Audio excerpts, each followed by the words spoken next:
A lot of people out there are not understanding themselves better, not understanding who they are, right? As a spiritual being, you consider to be, you come to a stage where you start to have more empathy, and a lot of people like to call this empath. And a lot of people, empaths are misunderstood, stood a lot of times, and basically a lot of empaths, empathic people have to fend for self. They didn't have nobody to love. They didn't,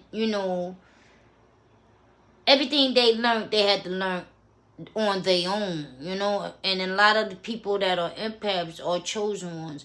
So, in saying this, to be an empath, I had to learn personally emotional stability.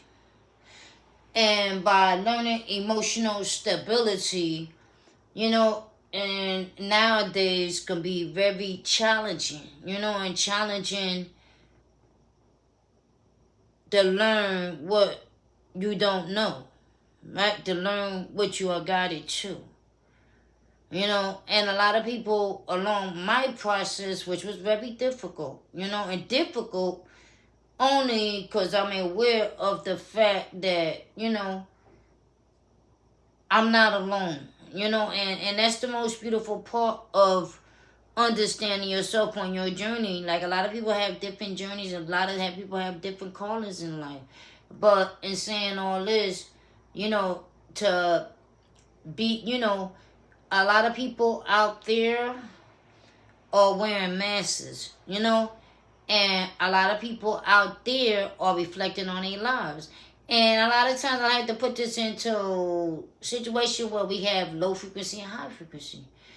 And understand that, some people actually are very gifted, very, very gifted, like can see stuff in real time and stuff like that.